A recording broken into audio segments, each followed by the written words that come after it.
Relax, the keyboard is off, the press box is closed, and the mic is just getting warmed up as the Guardian of the Blue Paint turned writer is about to enlighten us. A show where the writer is fresh off the presses and the ink is not dry. For this week's show, playing up to expectations but still have a backup plan. Welcome to the Hockey Writers Ink. Join Lance and Steel as we bring you all the latest on the Flyer.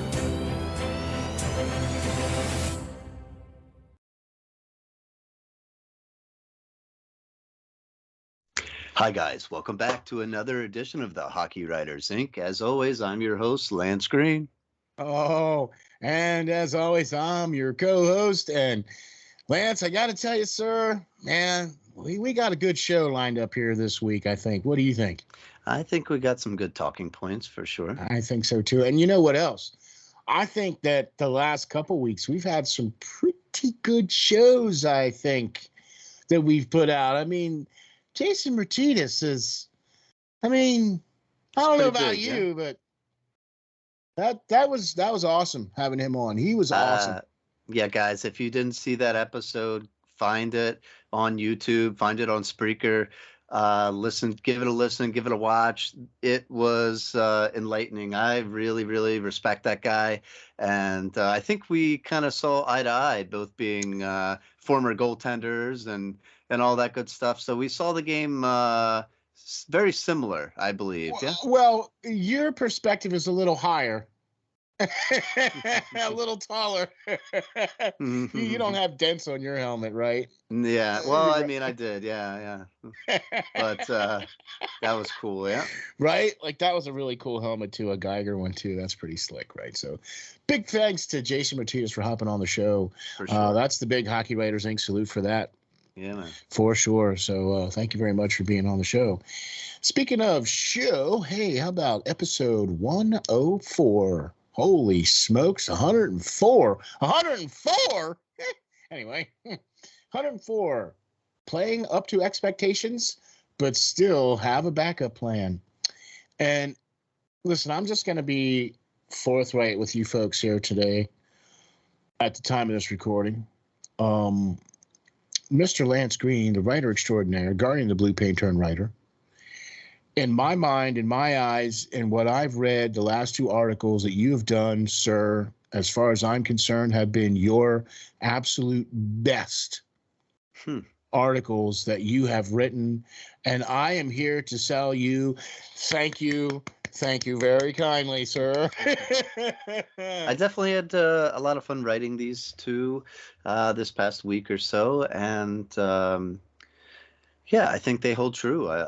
Definitely. So we'll get into that. Yeah, the truth. And that's the best part about it. And that was the one thing that Jason liked about what we're doing. He's like, yeah, he said, yeah, man, that's the only way to be, right? Because we told him straight out, like, yeah, man, we don't pull any punches and we're all about the truth.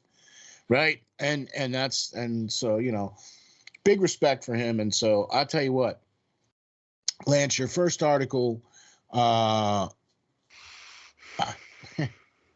jeez, man, just posted out to the SteelFlyers.com website just the other day. And we're so lucky to get to read such an awesome piece. I mean, seriously, this one is like, write it and then just drop the keyboard. Like it's almost like you're dropping the mic. Like that's how I feel about this article. Okay. Like you wrote it and it was so hot and so smoking that you just had to drop the keyboard. Like, all right, we're done. I'm good. Right. Okay. I am not kidding you. And this is the one we're talking about. In case of Bednard to have a backup plan. Right. Okay. And let's face it here, Flyers fans. There better be a bloody backup plan, because if they continue to win games, that's just less and less of a chance for them to get Bednard. Look, I'm not even all that entirely sold on Bednard. I mean, I'm not saying that he's not a top prospect. And as you guys know, and Lance, we're pretty good on the prospect side of things.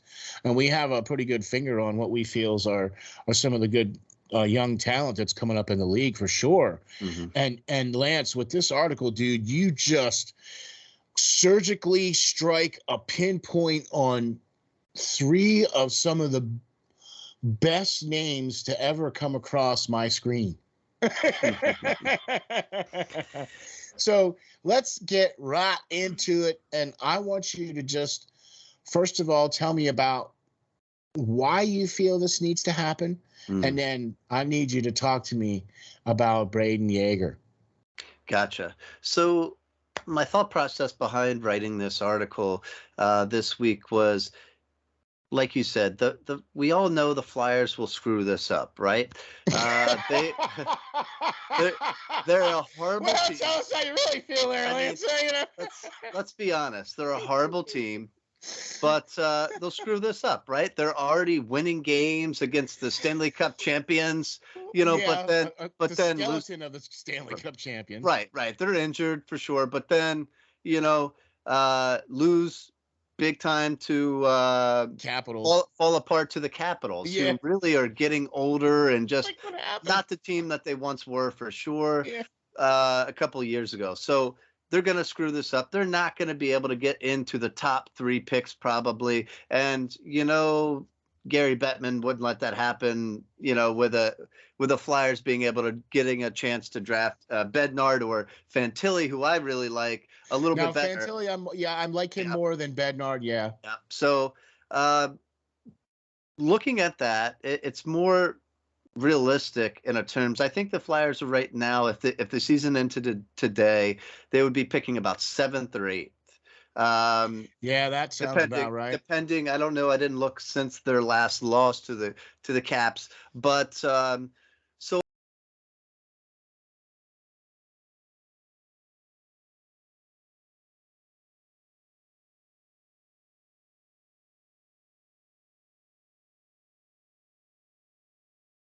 I took a look at this year, an early look, of course. I'm always looking, but at this year's draft, right? And who's in it? And, everybody knows about those 2 names that we previously mentioned, Bednard and Fantilli, but where do you go if those guys are already off the board? And it more so, the Flyers need to really hit this one home. They really need to hit a home run on this one, because they need a face of the franchise. And I think they did well in their draft last year. Cutter is playing well in the NCAA already. Oh boy, he is. But I think they need a home run pick. They need a guy that you can hang off the banner and out front and see off the highway, right? Like we always say. So with that being said, depending on where they pick, yes, there's some names out there that might be better prospects or potentially better prospects 5 years down the road. And some of these guys, like the big Russian guy out there, he's signed to like 3 or 4 seasons from now. So, he's probably the 3rd or 4th prospect to go off the board, but you're not going to get him right away. He's a couple years away. Yeah, he's signed from even being a free agent. And there's some other guys in there. There's a big Slovak that I think is overhyped right now because of last year's draft class having so many great Slovakian players. So in my mind, I think the smart pick for the Flyers, if he's there, in that earlier, 3 to 5 range or whatever like that, if they're sitting there, is Brayden Yager. Now, Brayden plays in the WHL. He plays for the Moose Jaw Warriors, and he plays with a guy that I really liked last year who was in my mock drafts in Furcus, Yager Furcus. So, and he got drafted last year by Seattle. Yeah. But last year, Brayden, with his shot is out of this world. I think it's one of the best in the draft, to be honest. Last year, as a rookie in the CHL, he scored 34 goals, 25 assists for 59 points in 63 games played, earning him the CHL's Rookie of the Year. But I don't even think he got enough credit for that season that he had last year because, like I said, Furcus was absolutely phenomenal last year.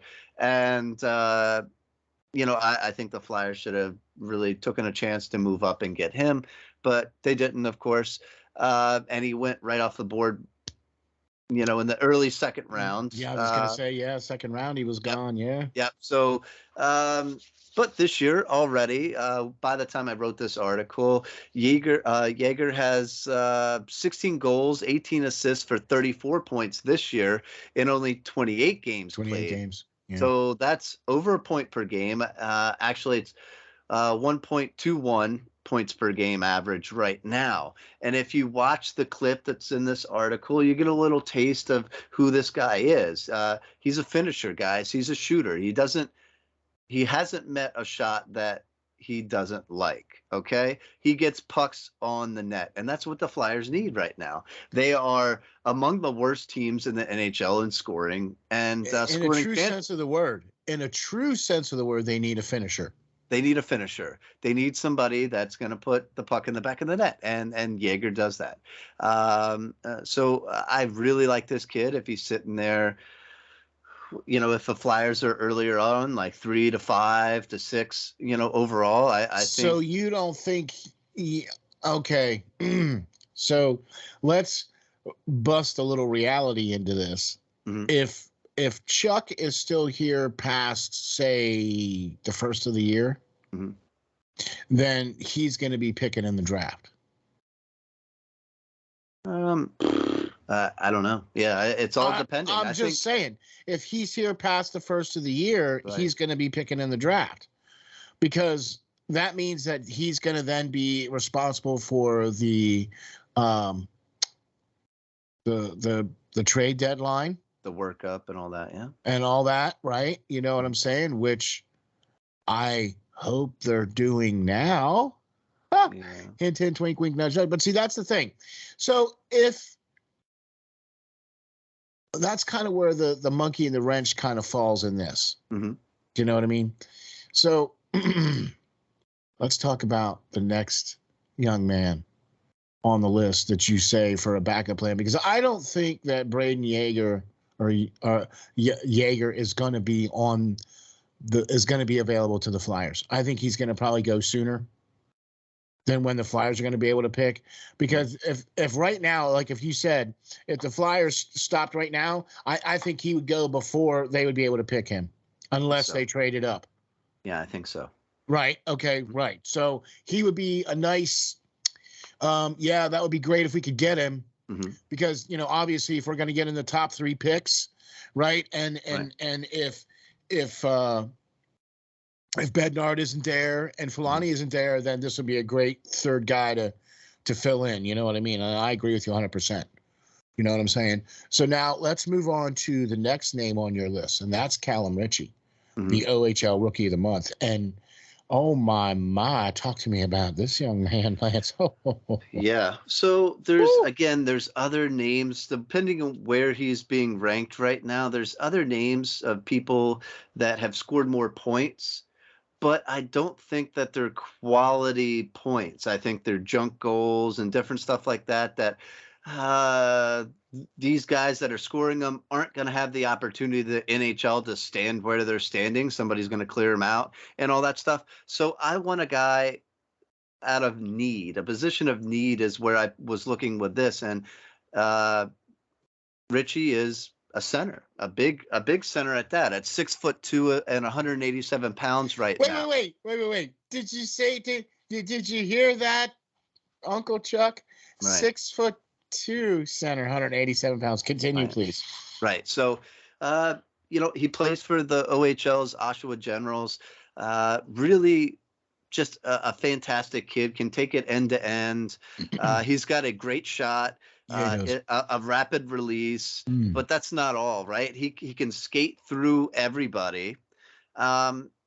And what I really like is his ability to pass the puck as well. He has great on ice vision. If you watched, the tape on this kid that I provided, just the one, even if you don't want to one and look into more after reading about him, but you look at this kid and he's making no look passes and he's doing all this stuff, making it look really easy. And I just really like him at say a 7 to 10 overall pick range.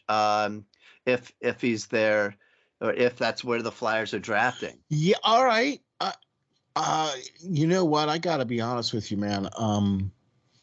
That was once you watch that first clip, it'll make you want to watch more clips For sure. because you want to see if he really truly does have that vision, and he does.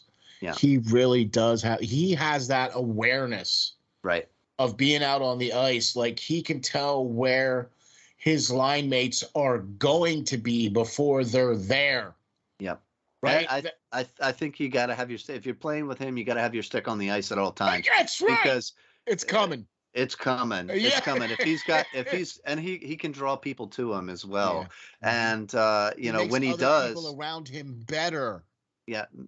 So, just a good pick there. I think he's going to develop into being a good player, a good solid player, and I think his game's going to transition well to the next level. See, that's the thing. When you already start off with the size, like when we talked about with Cutter, right? He's already starting off with the size. Right. Okay. He doesn't have to grow into it. He's already grown into it. He just has to play into it. Do you know what I mean? Like, his skill level just has to match up now to where his body is. Right. You know what I mean? And so I would much rather that be the case than a guy. But see, now, I like what Joel Farabee did. Joel was one of those guys who had to bulk up, had to do something to improve his game and be the kind of player that he wanted to be. So if you have players that are willing to do that, cool, but it makes it a lot easier on the team when the player is already got the size and doesn't have to worry about it. You know, all you have to do now is just coach him. You don't have to, coach him and shove chicken and milk down him, at the same time. Right, because they all eat chicken and drink milk, right? The last and best name on this list that you give us for the backup plan. And Lance, I got to tell you something, man. This is why just these three names and how you wrote this article and how this article just flew. I could tell it was just coming out easy, right? This was just coming out easy, right? So you need to tell me about Andrew Cristall. This is somebody that, Lance, I am not kidding you. When I read this article, the first thing I did was look for more of his highlights. Yeah. And then I went to... There's plenty of them. And then I went to Richie, and then I went to Yeager. Like, I did his first. Right, even though it was at the end of the article. But, oh, my gosh, man. This kid is only 16. No, he's draft eligible. He's draft eligible now. Yeah. Well, now he is. Yeah, now. But this year, my but yeah. gosh, I can't believe. Yeah, it's some of these videos you're looking at. Yeah, that was like his rookie season in the WHL. So he was, 16 years old doing all this. So, yeah, but now he's going to be available this draft. He's 17 right now. Yeah. So, yeah, Lance, the Flyers need this guy. Yeah, he's my favorite player in this draft, and Connor Bednar is an amazing player. But I really like this kid. I really, really like this kid, and I think if the draft was today and I was a GM, I would do everything I could in my mind to jump up and get him before somebody else does, because I think his stock is only going to rise as the season continues. I don't know why it's not to the level of others already, but a couple people have been sleeping on him.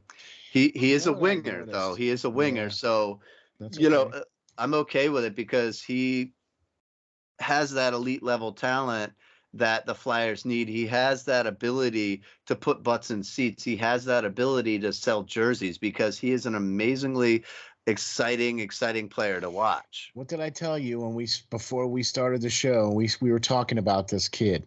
Yeah. He's got that mojo. Like, look, I am not comparing anybody to number 87 for the Penguins. Okay.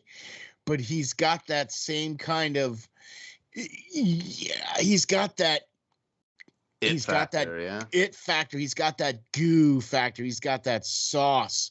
He's dripping with it, right? Like you are. I love the way you put that. He will put butts in the seats. He will make jerseys fly off the shelf. Yeah. Do you know what I mean? This kid is. I mean, I'm not saying that, he's the next coming of Gretzky. I'm not saying that, but everybody has their own little niche. Everybody has their own little skill set. Everybody has their own little way of doing things. And this kid is just a really nice hockey player to watch. And I like how he's putting it together. Yeah, it's exciting. He would be an exciting addition to the Flyers lineup, and he's going to bring fans back to the stadium. He's got a wow factor. So much charisma in his game. You can see this kid loves to play the game, and it looks like it comes easy to him because whether he's celebrating, like in my article I said, whether he's celebrating an impossible goal, passing the puck right to the tape of the other teammate, or stick handling. He's an amazing stick handler. Can go right through the defense like a warm knife through butter. This kid is amazing to watch, and this season he's scoring at a rate of 1.87 points per game right now. Say that again, Lance. He's scoring at a rate of 1.87 points per game right now. At Hockey Writers Ink math, that's 2 points a game as far as I'm concerned. I'm rounding up on that because this guy's got 18 goals, 27 assists for 45 points in just 24 games played. Okay? Oh my gosh! Those numbers are only bested by Connor Bedard right now. All right, in the WHL. Connor Bedard's got him. Yeah. But it's a pretty good league to watch. That's what I was just gonna say. The WHL is not like, a slouch league. You get what I'm saying here, right? If the Connor Bednards are playing in the WHL, then that's a pretty serial league as far as I'm concerned. And any talent that's going to be drafted out of there, especially on that same kind of level. Now, do you think we have a chance? Yes, I do. I think as of right now, any of these players, so you're saying we got a chance? I do think that if I was Chuck Fletcher and I was still there to make that draft, there's no way I would let Andrew Crystal get away. I would be sinking all the assets needed to move up if I think he's going to go off the board earlier. I really like this kid. I could not stop watching tape on him. No. And I mean, I've been checking in on him here and there throughout the season and throughout last season. But he's really showing his worth this season for sure. And he just keeps getting better.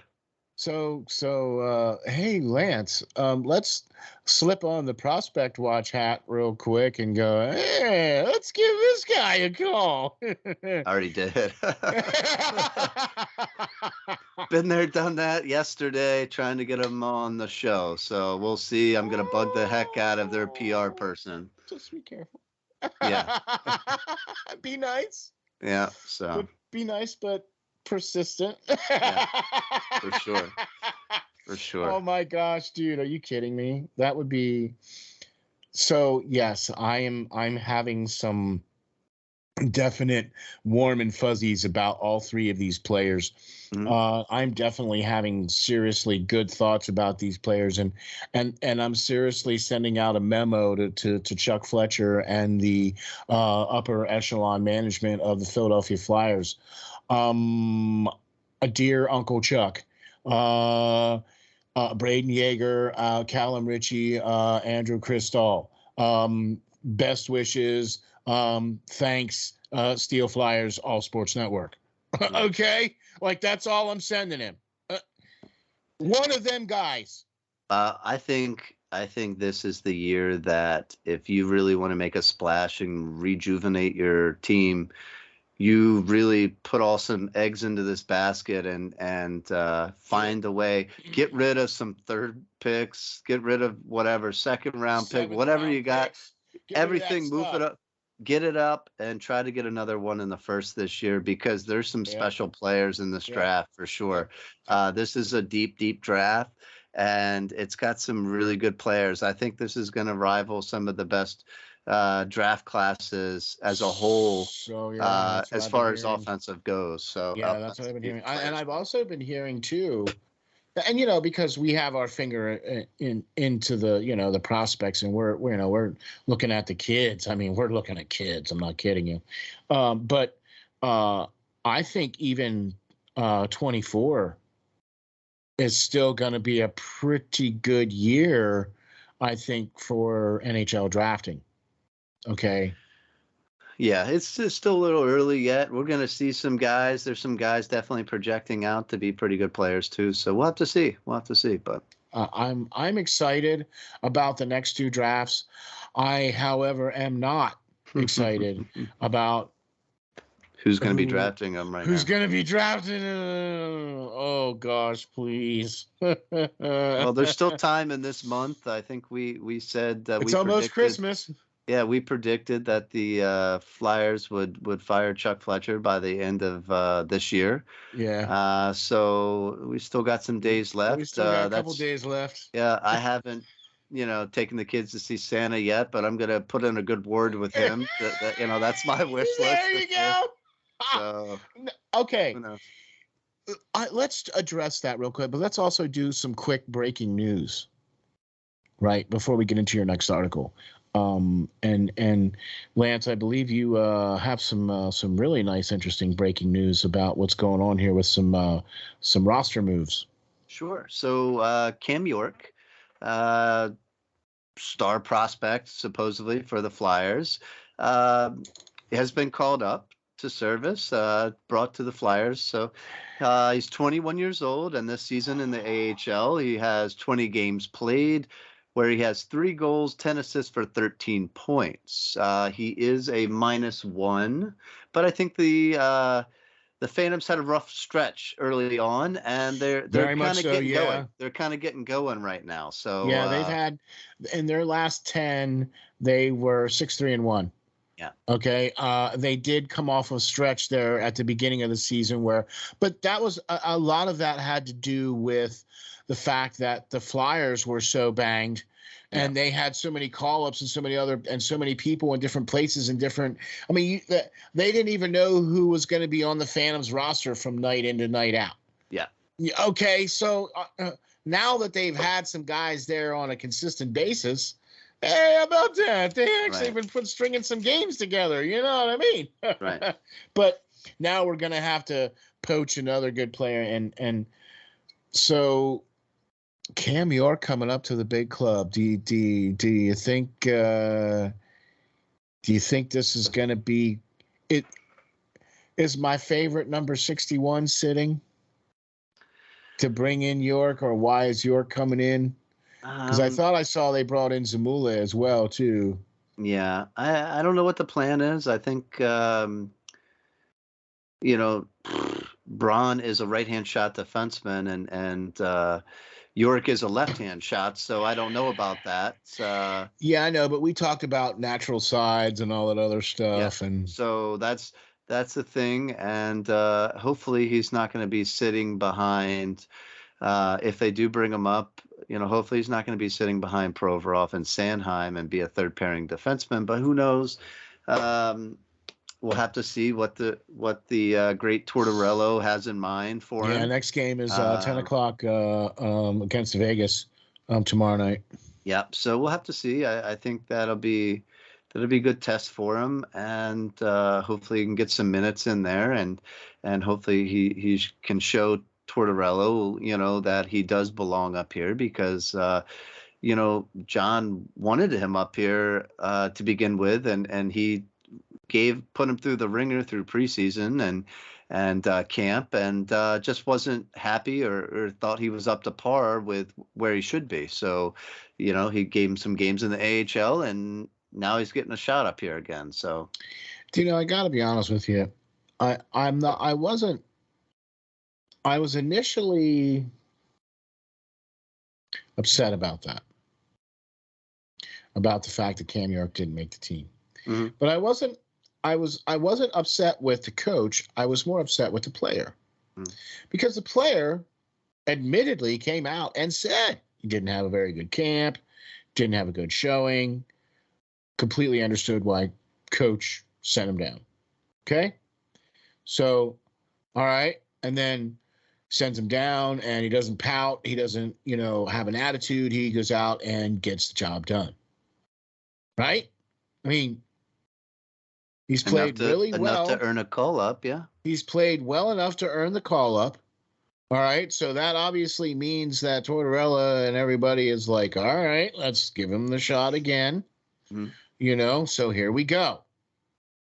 Hopefully, this will be one of those things where once he comes up, he doesn't go back down. Do you know what I mean? Like, hopefully he learned his lesson, got it sunk into his head, is buying in, whatever, drinking the Kool-Aid, whatever you want to call it, But as long as he's doing it, all right, let's see what you got, kid. Let's go. I have been chomping at the bit to see this kid play in a Flyers uniform on a consistent, regular basis in a good system on a team that has some talent around him with some defense and a good goaltender. Look, there is some talent on this team. There's no question about it. There is some talent on this team. Okay. I want to see it. I know he's got it. I know Cam York's got it. We saw it in juniors. We saw it at the Worlds. We saw it at Michigan. Right?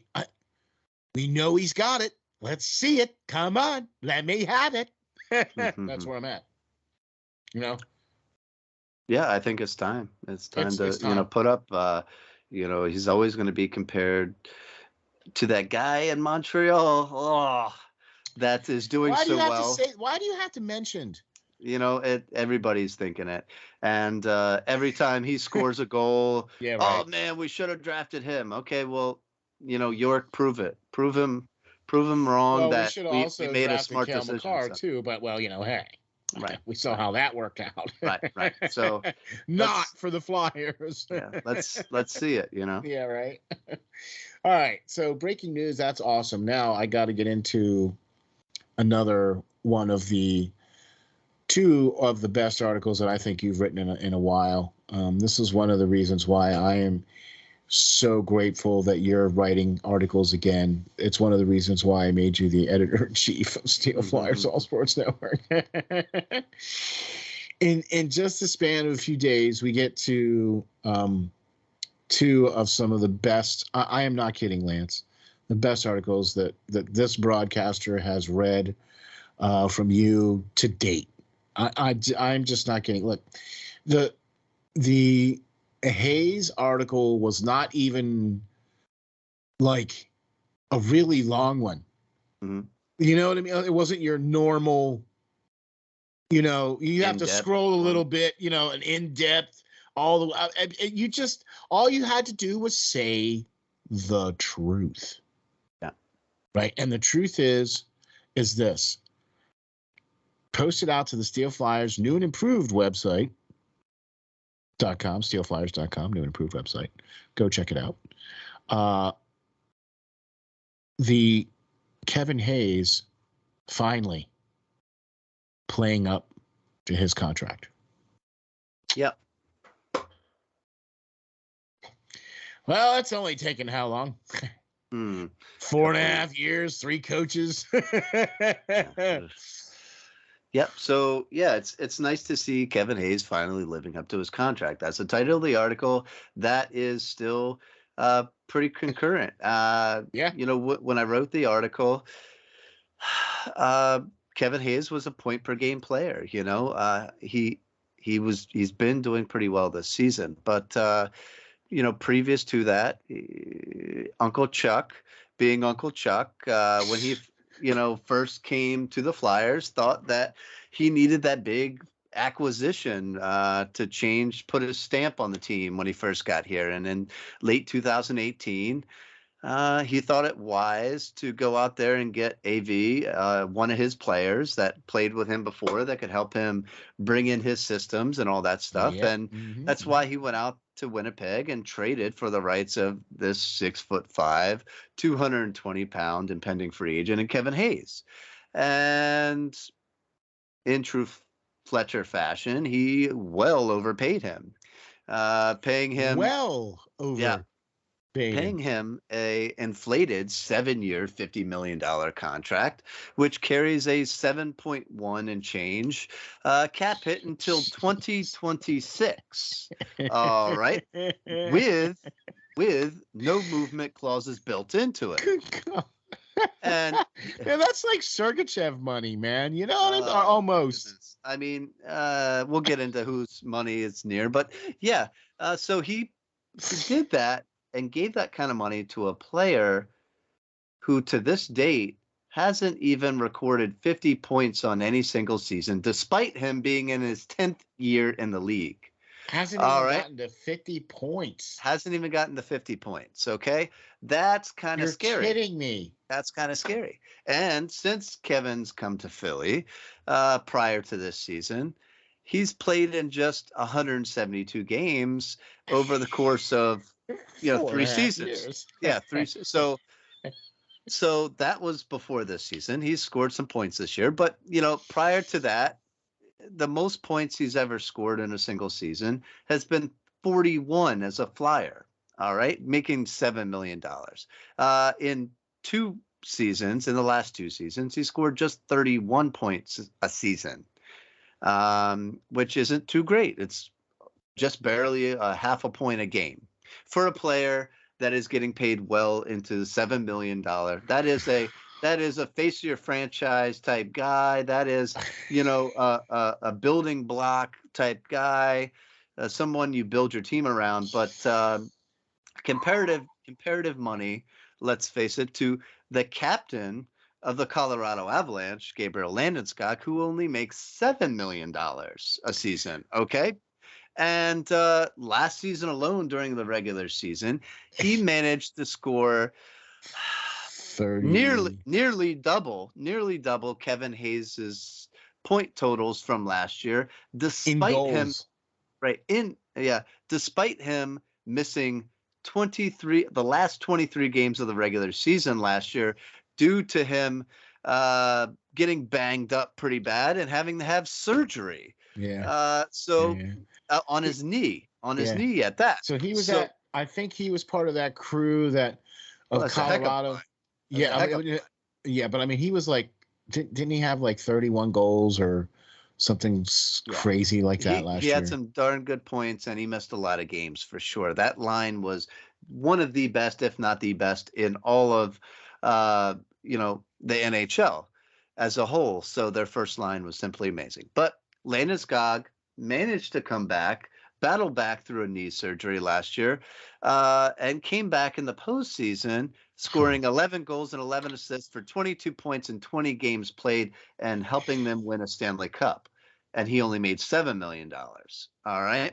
So that is a clear-cut mistake by Chuck Fletcher. Again, overpaying for players to be not paying for the player that they are currently, but who he wants them to be at some point during their tenure with the Flyers.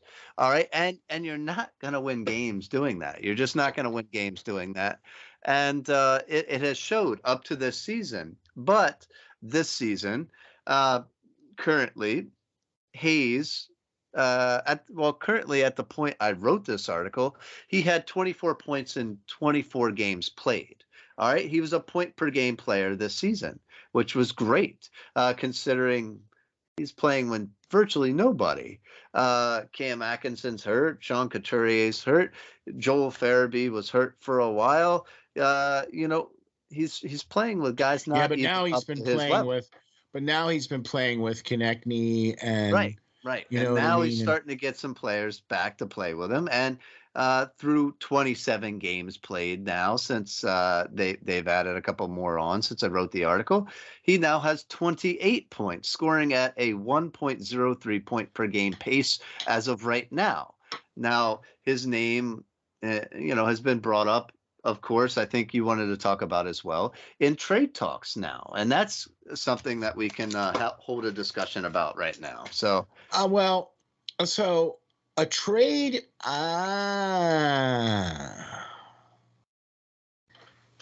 so here's how I'm looking at this. Right. Okay. If we can't trade him, okay, and quite honestly, I think if we waive him, he probably won't clear waivers.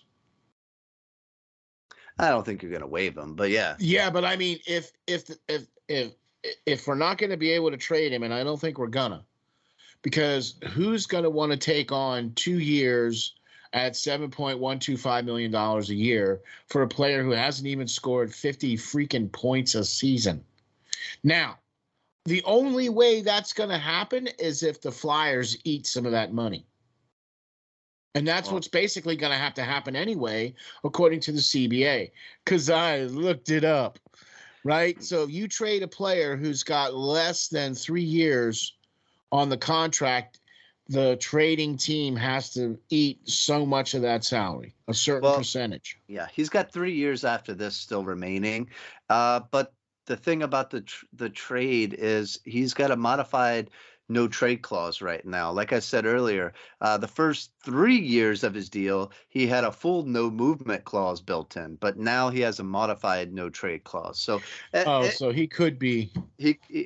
He still has a select group of teams. He still has a say where he would go, even if the Flyers came to him and said that we want to try to trade you and build for the future. And he's 30 years old. Is he gonna be here when this team starts to make a true turnaround? I think it's going to take a couple of years for guys like a younger nucleus like Cam York and Cutter Gauthier and Kaplan and Alex Bump and all those guys to really make the next push. I think you're going to be past the Cam Atkinsons. You're going to be past the time of the Kevin Hayeses and the Sean Couturiers, who's already beat up and banged up, even though he's got a long, lengthy contract still. But I think he's going to be done before they turn this fully around and be truly competitive again. So do I think the Flyers should really look to trade Kevin Hayes? No, I don't, because I think he's one of the better players for this team right now.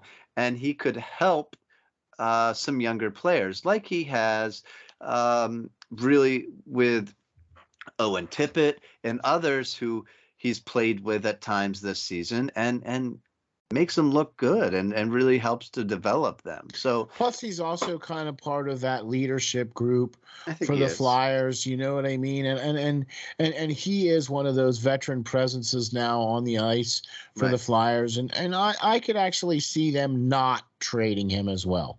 Well, not just because of what he does bring to the table, but what we wouldn't be able to get for him if we did.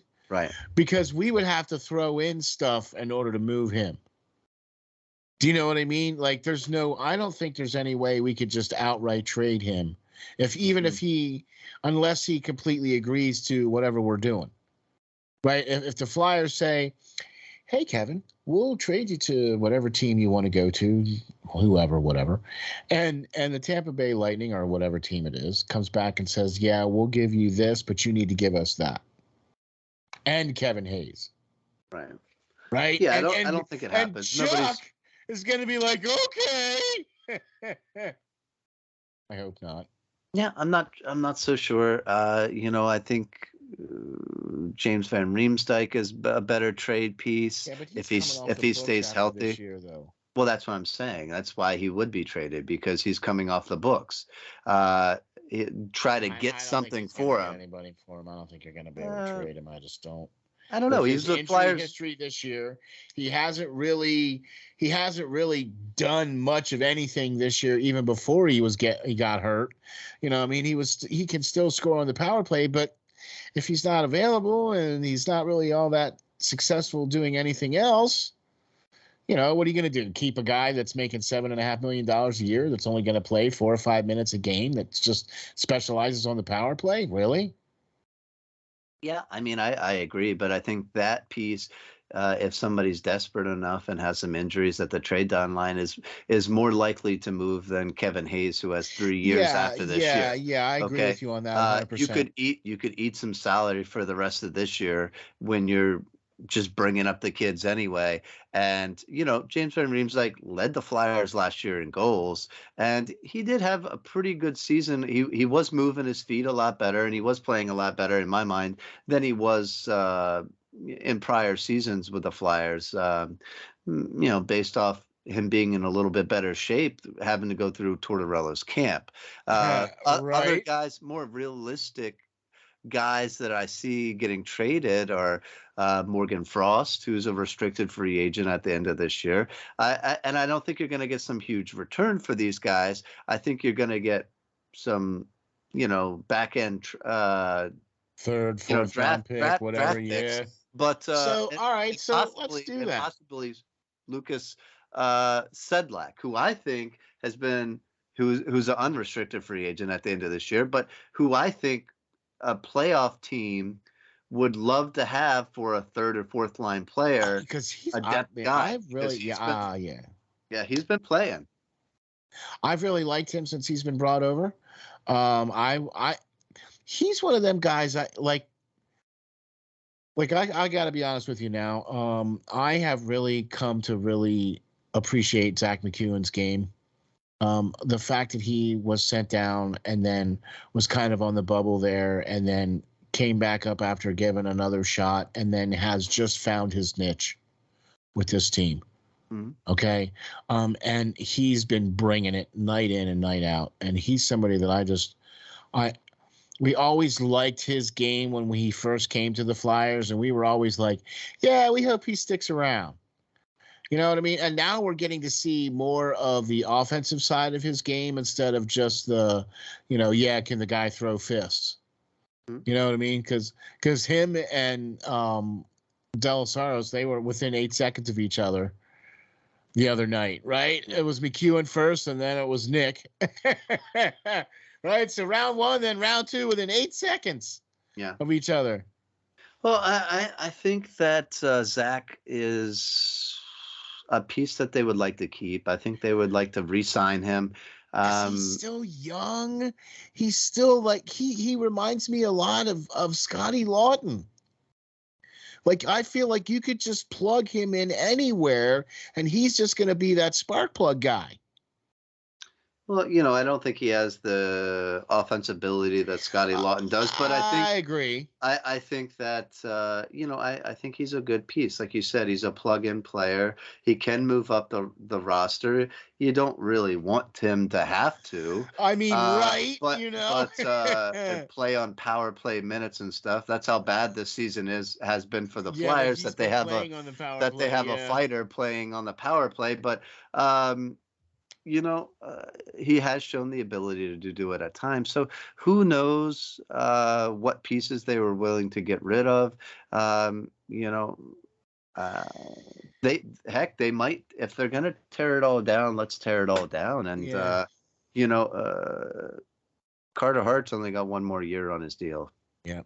After the season, if he has his third consecutive bad season. I mean, he was playing a heck of a lot better, but now it just seems like games are starting to get to him again. And I don't know. The defense is better. They went out and got D'Angelo, and it wasn't a perfect fix, but they have tried, and they're trying to bring up Zumala. They're trying to bring up Cam York and solidify it a little bit better.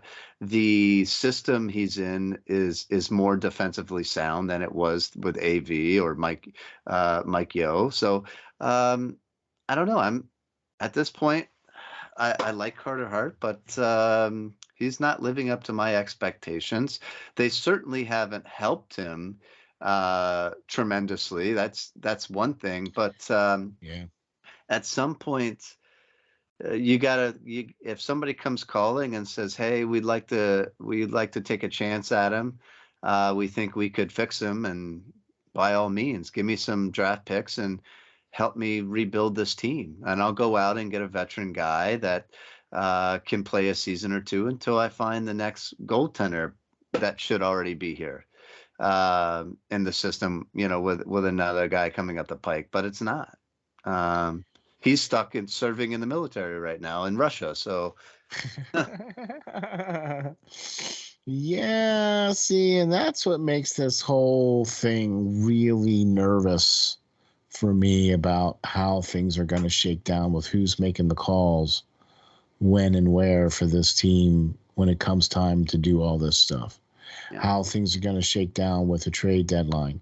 How are things going to shake down with the offseason and the draft and then free agency and everything else. And well, I mean, one thing you got to look at what teams like the Sabres do every year, what teams like Ottawa does, what teams Montreal has done, and all this being able to drop players. New Jersey did it great. They got rid of some great players and were able to get quality draft picks so that they can get guys to help them win a lot sooner, rebuild with the youth.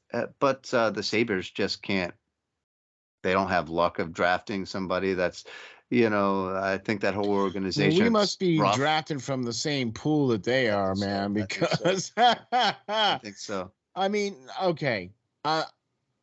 The verdict is still out on Cutter, but he looks to be like the 5th overall pick. Yeah. Okay, I'll be honest with you. Mm-hmm. And it was a real shame what happened with Nolan Patrick. But you drafted a kid who was already injured when you drafted him. And that just doesn't speak well as far as I'm concerned. Why are you drafting somebody that's already hurt, that you already know is not going to be able to be the same player even after he's done? I mean, I just don't get that. That doesn't make sense to me. Do you know what I mean? Why would you draft somebody like that? Mm-hmm. If the Flyers aren't able to pull the trigger on one of these Callum Ritchies or Andrew Cristals or something along those lines, if they're not able to get a really good, solid, quality backup goaltender, okay, and if they're not able to get some help down the middle, because let's face it, the Couturiers of the day are pretty much, you might as well wave that banner, you might as well plant that flag. Mm-hmm. Cam Atkinson, I don't even know what's going on with that guy. We got to see flashes last year, and now we haven't seen anything this year.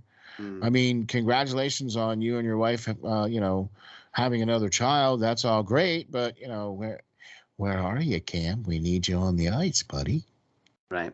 What's going on? The one good thing I like about the Flyers right now is that they're sticking to Carter Hart. I think he's played 5 consecutive games in a row. Something that he's really never done that before. Nobody really has put the weight on his shoulders. And I think you got this guy, you're paying him $3.9 million.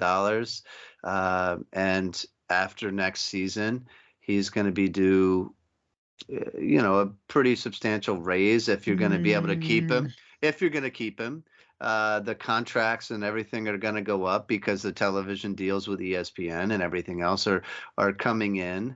So we also know too that the cap will go up next year as well too, because they don't have the COVID thing is on there anymore now. So right. So all these things play a factor into NHL players as a whole. Their salary is going to go up, and you got to ask yourself: do you really trust putting forth that kind of money into Carter Hart into another contract past this one? Chuck is there. And that's the thing. I mean, I don't know. And a lot of people love Carter Hart, and I do too. But And I hate to see the goalie carousel turn All yet right, so another let's one in throw this Philly. at you now. Let's throw this at you, right? So I hate to do this, but I am going to kind of put you on the spot, right? Mm. So do you? I'm going to do it with two questions. Question number one: if Chuck is fired or relieved of duties, do you think he'll become president or be fired? And do you think that Danny Briere will be the next general manager? I don't want to answer that because I was writing an article, or I have an article planned out about that. But I will. I'll give a brief synopsis about that. I think yes. I think Danny Briere's been groomed. He's by Valerie in the scheme of things, the president or vice president of operations there for Flyers. They've been grooming Danny Briere to be the next Flyers GM for some time. They told him to go back to school, get a business degree. So he went to Wharton, the best esteemed financial business, school in the nation. And he's got a master's degree in that. They're grooming him under Chuck Fletcher, which I think is a horrible idea. If I wanted the tutelage of somebody into Danny Briere, I don't think, or maybe he's just saying, okay, watch this guy do exactly what he does. Do the opposite. Yeah, do the exact opposite. Of what he does. Yeah, that's what I was just gonna say. Yeah. Maybe he's learning what not to do from this general manager. You see what this guy does? Don't do that. Yeah, don't do that. But who knows? I think he is. But the key here is who you bring in to help Briere next. If you do decide to go to Briere and put him in as a GM, fine. I'm willing to give it a try. But you darn sure better give him an excellent assistant general manager. And I don't want to see it some ex-Flyers hack that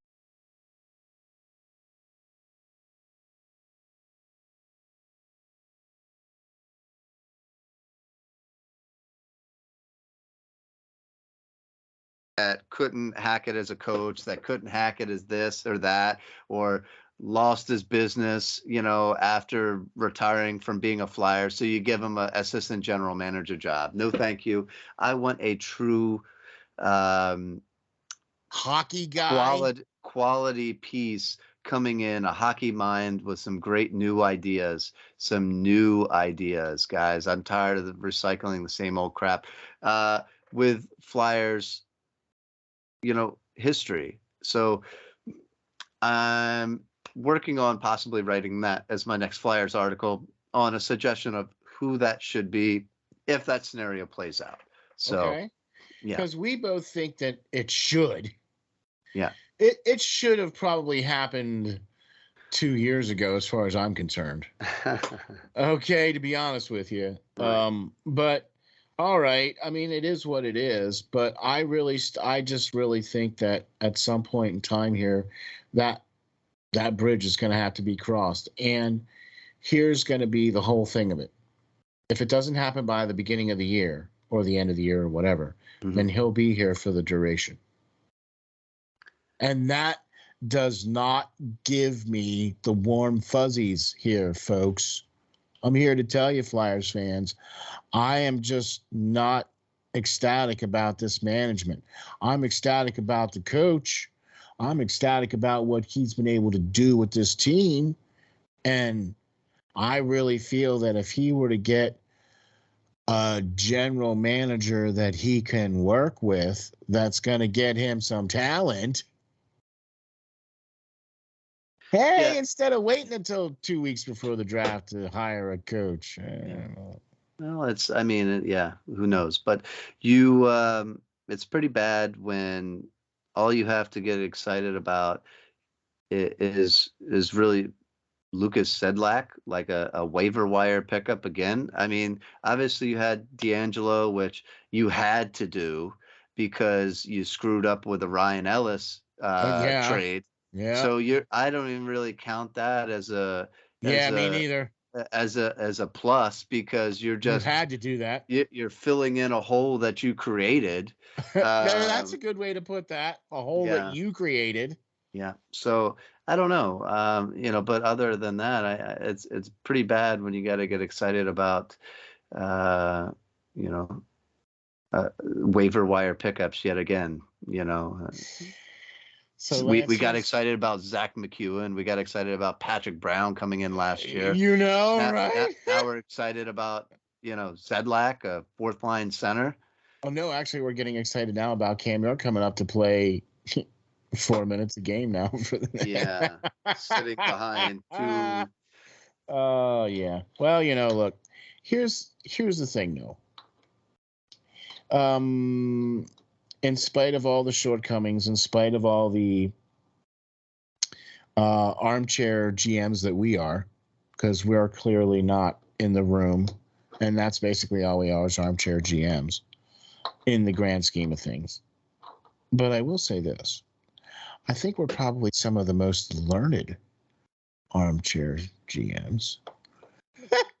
I mean, we know some talent when we see it, and when we see the truth, we speak it. So it makes it really tough when there's a lot of stuff that needs to be scraped off the bottom of your shoe. Yeah. Yeah. I mean, yeah, I think if the Flyers would listen to me a little bit, as far as my mock drafts go, they'd be a lot better off. I mean, I think last year alone, we'd be in a better position in the Metro. Yeah, that's for sure. last year alone, I think I suggested Christian Kyrou, who's tearing it up. Oh my gosh, dude! Yeah. Yep, and then Jordan Dumaris or whatever, who's tearing it up for Halifax Mooseheads this year. Yeah, dude. There's just who they really should start to listen to here. Right, Mason McTavish, yeah.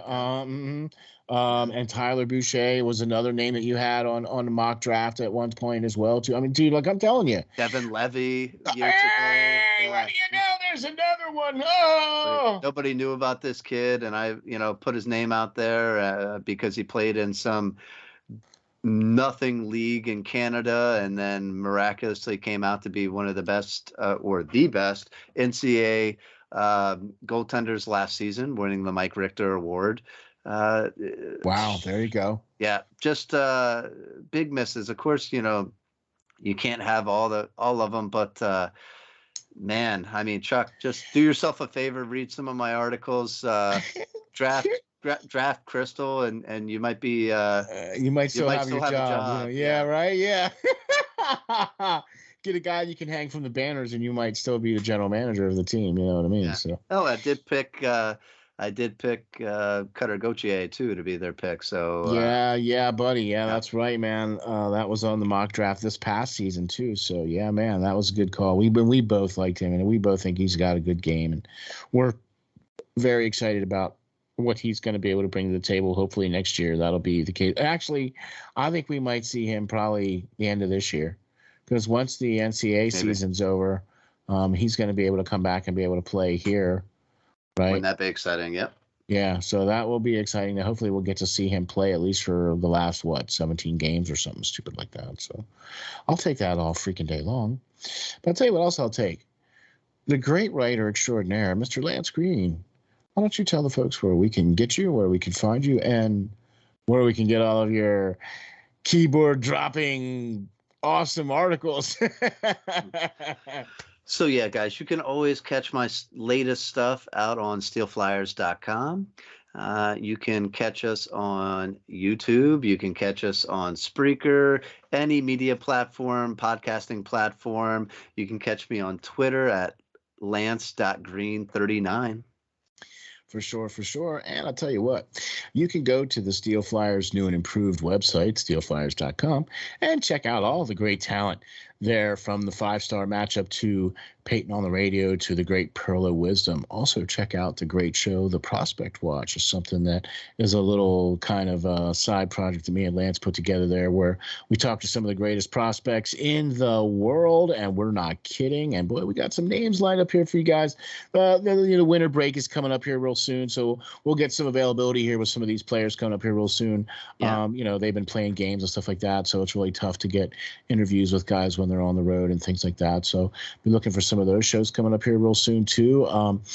For the new year, I'll be looking for some new swag maybe coming out for the new year and all kinds of good fun stuff. So thank you very much, Lance. I can't tell you how much I appreciate you writing these great articles, dude. These 2 last articles, man, like I can't say it enough, are some of the best articles that I've seen you write. So yeah. Well, man. hopefully I'm getting better at this and not getting worse. I don't know. Well, I mean, getting better, yes, for sure. And big props to Jason Martinez for coming on the show, man. Look, we can't even tell you how much we appreciate that. I got to be honest with you, that was one of my most favorite shows. I definitely had a lot of fun with that one for sure. Yeah, for sure, man. We're gonna hold him to it, and he offered to be able to come on whenever we wanted him to. So we'll have to definitely get him on again. And then, like I said, guys, if you didn't watch last episode with Jason, go tune in to watch that. Yeah, for sure. Go to the YouTube channel, check that out, or you can go to any one of your podcasting platforms, from iHeart to Google to Spotify to Apple. Type in Hockey Writers Ink, and you will find the latest articles. And the latest one out there right now is the one for Jason Martinez. So you got to check that one out too, for sure. Thank you very much to all of the great talent here at SteelFlyers.com. Thank you, Lance, for all the great stuff you do. And I'll tell you what, folks, we'll catch you all on the next episode of the Hockey Writers Ink. Thanks, everyone. Thanks, guys.